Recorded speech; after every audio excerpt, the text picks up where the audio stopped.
चलते हैं, देखते हैं क्लास 10th का विषय गणित मैथमेटिक्स का कुछ बहुविकल्पी प्रश्नों के बारे में पढ़ते हैं जो कि बोर्ड की परीक्षा की दृष्टि से बहुत महत्वपूर्ण होंगे। इसमें कह रहा है कि क्वेश्चन नंबर फर्स्ट कि यदि द्विघात बहुपद x square plus a plus 1 into x plus b के शून्यक 2 और -3 है तब ए और बी का मान होगा। देखते हैं कि शून्यक दिया गया मतलब अल्फा का मान 2 और बीटा का मान दिया है -3। अल्फा और बीटा का मान दिया है तब हमसे कह रहा है कि ए और बी का मान बताइए।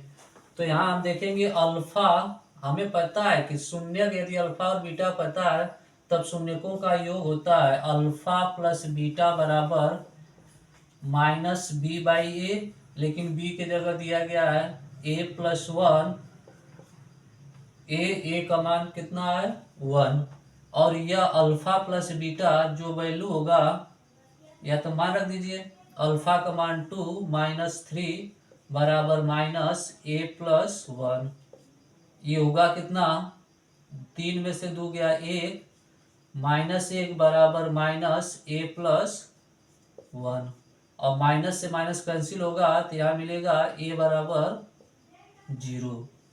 a बराबर 0 और हम देखेंगे कि ऑप्शन यहाँ a का मान -7 है, a का मान यहाँ 5 है, यहाँ 2 और a का मान यहाँ 2 का मान a का मान 0 है। इसका मतलब ऑप्शन नंबर डी वाला सही होगा। दूसरा देखते हैं कह रहा है क्वेश्चन कि संख्या n स्क्वायर -1 8 से विभाज्य नहीं होगी यदि n 1 है। n कौन सी संख्या है जिसके रखने पर वह विभाज्य नहीं होगी 8 से। तो पूर्णांक देखते हैं। पूर्णांक का मतलब होता है वह संख्या जो प्लस में भी हो सकता है माइनस में भी हो सकता है। कोई भी नंबर पूर्णांक चाहे वो प्लस में हो चाहे माइनस में रखने के बाद न कटे। तो अगर मान ले हम कि वहां रख दिए पूर्णांक में 3 या -3 रख दें तो -3 का स्क्वायर -1 और ये होगा 3 3 के 9, 9 में से 1 गया 8, 8 का और यह 8 से डिवाइड होगा। इसका मतलब हमसे पूछ रहा है कौन सी संख्या विभाज्य नहीं होगी। तो n की जगह कौन सा मान रखे जो 8 से विभाज्य नहीं होगा। तो पूर्णांक रखने पे विभाज्य होगा। प्राकृतिक संख्या, तो प्राकृतिक संख्या 3 या प्लस में 3 ले लें तो यह 3 का स्क्वायर -1 बराबर 9 -1 बराबर यहाँ भी वही चीज है 8/8 मतलब 1। यह भी विभाज्य हो जा रहा है तो इसको भी ऑप्शन में नहीं लेंगे। पूर्णांक रखने पे विभाज्य नहीं हो रहा है, विभाज्य हो जा रहा है। प्राकृतिक संख्या रखने पर भी विभाज्य हो रहा है और उसी तरह परिमेय विषम संख्या रखेंगे 3 या तो 9 रख दें तो 9 का स्क्वायर -1 81 -1 ये होगा 80 और 80 हमें पता है कि 8 से कट जाता है तो इसका मतलब विषम संख्या रखने पर भी क्या होगा विभाज्य। तो अब यहाँ देख रहे हैं कि बच रहा है कौन सा ऑप्शन, ऑप्शन नंबर डी जो कि सम संख्या है। सम संख्या रखने पर देखते हैं विभाज्य होता है कि नहीं। सम संख्या रखेंगे, मान लीजिए कि n की जगह हम रख दें n की जगह रख दें 4 तो n की जगह अगर 4 रखेंगे तो 4 का स्क्वायर -1 यह मिलेगा कितना 16 -1 मतलब मिला 15, 15/8 जो कि विभाज्य नहीं है। या तो n की जगह 2 रख दें तो 2 का स्क्वायर -1 ये मिला 4 -1 मतलब 3/8 ये भी विभाज्य नहीं है। या तो डायरेक्ट 8 रख दें 8 का स्क्वायर -1 बराबर होगा 64 -1 मतलब 63/8 ये भी विभाज्य नहीं है। तो इस प्रकार हम देख पा रहे हैं कि n के जगह अगर 2 4 6 8 10 12 कुछ भी रख रहे हैं तो वह 8 से विभाज्य नहीं हो रहा है। इसलिए ऑप्शन नंबर डी सही होगा। ऑप्शन नंबर डी सही होगा। आगे देखते हैं।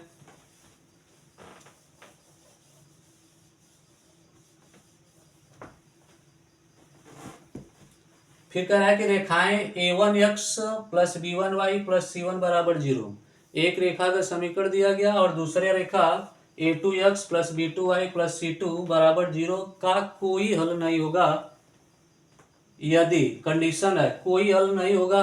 हम जानते हैं कि अगर कोई भी दो रेखा दिया गया उसके कोई हल नहीं होते हैं, इसका मतलब वह दोनों रेखाएं आपस में समांतर होती हैं।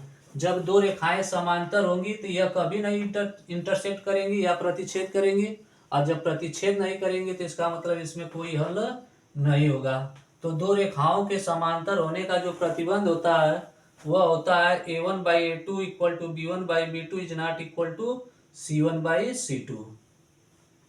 तो दो रेखाएं अगर समांतर होंगी तो हम कहेंगे कि वह प्रतिच्छेद नहीं कर रही हैं। जब प्रतिच्छेद नहीं करेंगी तो इसका मतलब एक भी हल नहीं होगा। तो अतः हम कहेंगे कि a1/a2 बराबर b1/b2 is not equal to c1/c2, ये ऑप्शन सही है।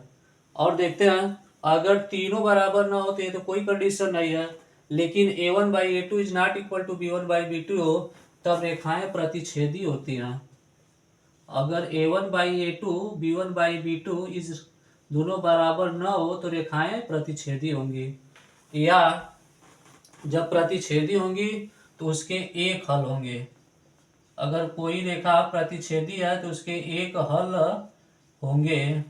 उसी तरह अगर तीनों मान बराबर हो a1/a2 बराबर b1/b2 बराबर c1/c2 हो तो यह रेखाएं संपाती कहलाती हैं। और हम जानते हैं कि संपाती रेखा का मतलब एक लाइन के ऊपर दूसरी लाइन, अतः यह कई बिंदुओं पर प्रतिच्छेद करती हुई या टच करते हुए जाती हैं। तो इसका मतलब इसके अनेक हल हो सकते हैं या अनेक हल होंगे। हम देखें कि पहला ऑप्शन में था कि a1/a2 equal to b1/b2 but not c1/c2, अतः यह समांतर कंडीशन है। और जब समांतर कंडीशन है इसके लिए उसका कोई हल नहीं होगा। फिर यह कोई भी कंडीशन नहीं है कि a1/a2 is not equal to b1/b2 is not equal to c1/c2 हो। मतलब पहला अगर दोनों का संबंध बराबर नहीं है तो तीसरा वाला चेक करने की जरूरत नहीं है। अगर पहला दूसरा बराबर नहीं है इसका मतलब यह रेखाएं प्रतिच्छेदी होगी, और कोई भी रेखा प्रतिच्छेदी है इसका मतलब उसके एक हल होते हैं। और हम जानते हैं कि a1/a2 बराबर b1/b2 बराबर c1/c2 हो तो उसके वह रेखाएं संपाती कहलाती है तथा उसके अनेक हल होते हैं। अगला देखते हैं। और हमें पता है, इसी पे देख सकते हैं कि और कंडीशन का बन सकता है। जैसे अगर कोई रेखा प्रतिच्छेदी हो चाहे संपाती हो, कोई रेखा प्रतिच्छेदी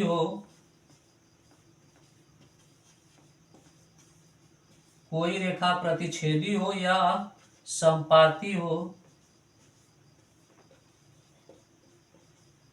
तो उस रेखा को संगत रेखा भी कहते हैं। अगर कोई रेखा समांतर होती है तो उसे असंगत कहते हैं।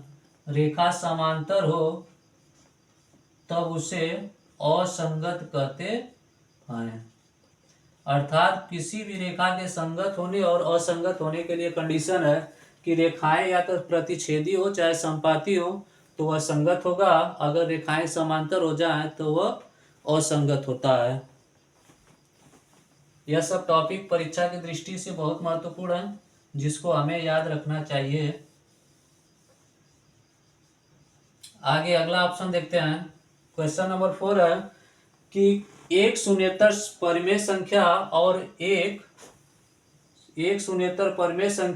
एक अपरिमेय संख्या का गुणनफल होता है। कह रहा है कि कोई भी शून्येतर परिमेय संख्या हो, मतलब शून्य को छोड़ के कोई भी परिमेय संख्या हो।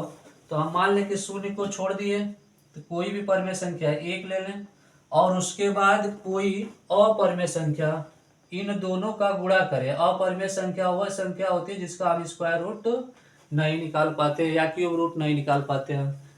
तो यहाँ देखें तो एक परिमेय संख्या और दूसर का √2 जो कि अपरिमेय संख्या है, दोनों का गुणा करेंगे तो यह मिलेगा √2, अर्थात परिमेय संख्या और गुणा किए अपरिमेय संख्या, दोनों का वैल्यू मिला अपरिमेय संख्या। तो ऑप्शन हम देखते हैं, कह रहा है कि सदैव परिमेय होंगे, तो यह ऑप्शन तो गलत है कि सदैव परिमेय होगा।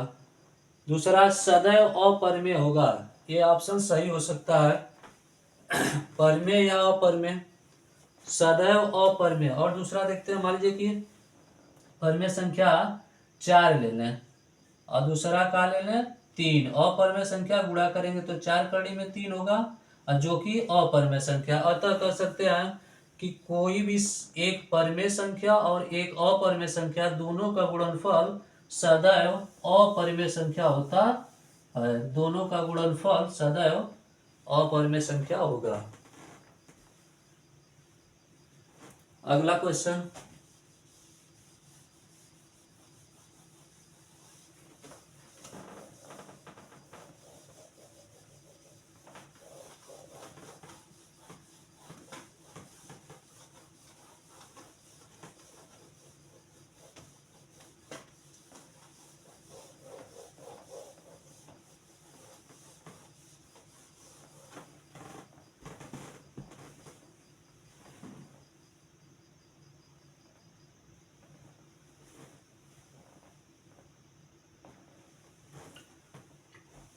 अगला क्वेश्चन है, कह रहा है कि x square plus 7x plus 10 बराबर 0 का विविक्तर होगा। विविक्तर पूछ रहा है, तो विविक्तर पर आधारित क्वेश्चन भी आ सकता है। तो इसमें हमें पता है कि जो विविक्तर होता है वह होता है d बराबर बी स्क्वायर माइनस 4ac। अब इसे जब सॉल्व करेंगे तो d का मान हमें बताना है, b की जगह 7 है, या तो इधर सॉल्व कर दे, b की जगह 7, 7 का स्क्वायर माइनस 4a, a की जगह 1 और c की जगह 10। गुणा करेंगे तो यह मिलेगा 7 सत्ते 49 माइनस 10 चौको 40, घटाएंगे तो कितना होगा 9। अतः ऑप्शन नंबर बी सही है। फिर अगला कह रहा है कि AP 1/3 कामा 5/3 कामा 9/3 कामा डॉट डॉट का प्रथम पद और सर्वांतर होगा। प्रथम पद तो हमें दिखाई दे रहा है कि किसी भी AP का जो पहला पद होता है वह प्रथम पद होता है। तो इस AP का प्रथम पद तो दिया गया है 1/3, और ऑप्शन में A का मान 1/3 यहाँ है, और आगे ऑप्शन में A/3 दो जगह A और D में ऑप्शन में है। इसका मतलब या तो A सही होगा, चाहे तो ऑप्शन नंबर D सही होगा। अब सार्वंतर देखते हैं। सार्वंतर D बराबर होता है T2 माइनस T1, मतलब दूसरा टर्म में से पहले टर्म को घटाएंगे, जो भी वैल्यू आएगा वह D का मान होगा। तो यहाँ लिख सकते हैं कितना, 5/3 माइनस 1/3। इसको जब सॉल्व करेंगे तो यह होगा 4/3। अतः D का मान हमें मिला 4/3 और A का मान मिला 1/3। तो यह ऑप्शन नंबर डी सही है। ऑप्शन नंबर डी, क्योंकि ऑप्शन नंबर डी में ही वह मान मिल रहा है कि जहाँ A का मान 1/3 और D का मान 4/3 है, तो यह 4/3, इसलिए ऑप्शन नंबर डी सही होगा। फिर आगे कह रहा है कि क्वेश्चन नंबर 7 में है कि सभी त्रिभुज खाली स्थान है, सभी खाली स्थान, इसमें भरना है कि कौन सा त्रिभुज समरूप होते हैं। और हम समरूप तब होता है कोई भी त्रिभुज जब उनके संगत कोण बराबर हो और भुजाओं का अनुपात बराबर हो।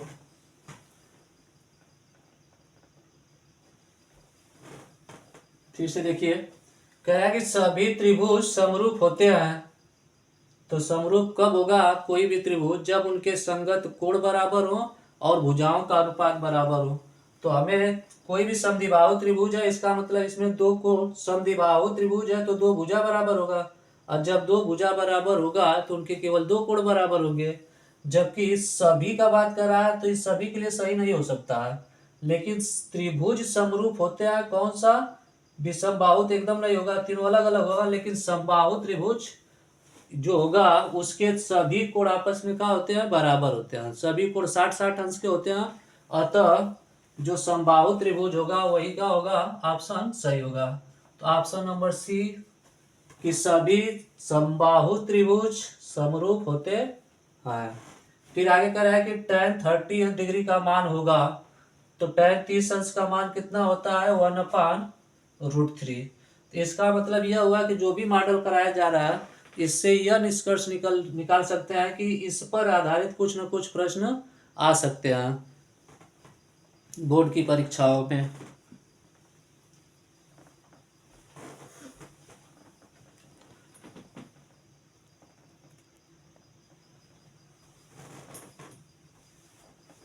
अगला क्वेश्चन है बिंदुओं -5, 7 और -1, 3 के बीच की दूरी ज्ञात कीजिए।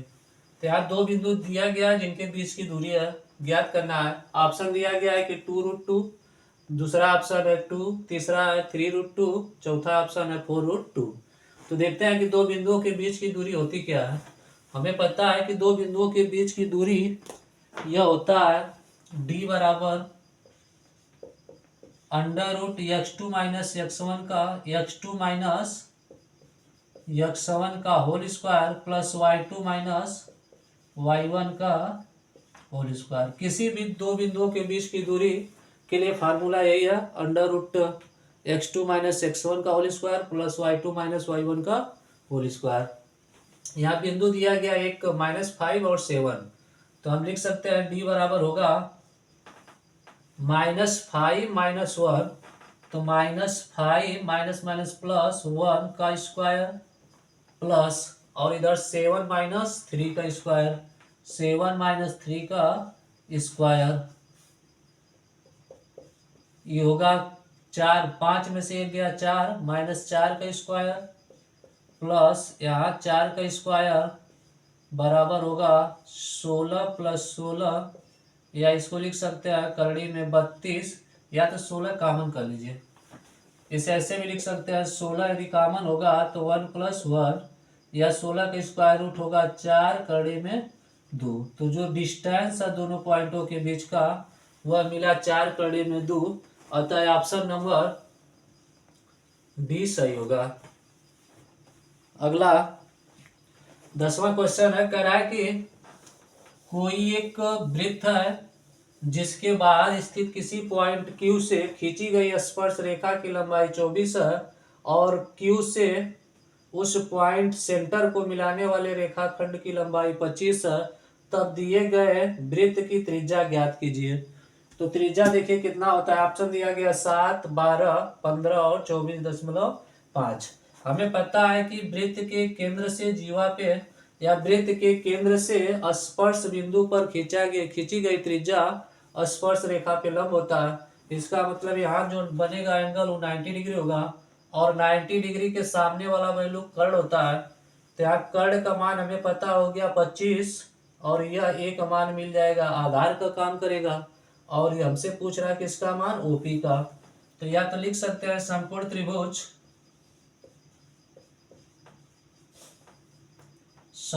त्रिभुज पी क्यू ओ में कर्ण हमेशा 90 डिग्री के सामने होता है, तो ओ क्यू स्क्वायर बराबर होगा OP square plus P Q square.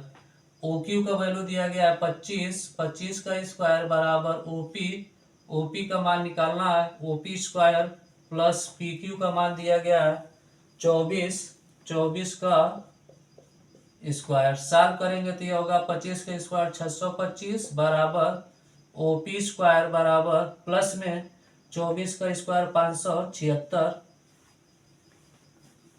यह 576 इधर आएगा तो 625 - 576 बराबर होगा ओपी स्क्वायर, या इसको घटाएंगे तो ये मिलेगा 15 में से 6 गया 9, 11 में से 7 गया 4, 5 में से 5 गया, तो ओपी स्क्वायर बराबर 49। तो ओपी बराबर होगा √49, और 49 का स्क्वायर रूट निकालेंगे तो ओपी बराबर होगा 7। अतः जो वृत्त की त्रिज्या हमें मिला उस वृत्त की त्रिज्या कितना है 7, जो कि ऑप्शन नंबर फर्स्ट सही है। इस दिए गए सभी मॉडल पेपरों से बस इतना अनुमान लगाना है कि जिस टाइप का क्वेश्चन यहाँ पूछा गया उसी टाइप का परीक्षा में क्वेश्चन पूछ सकता है।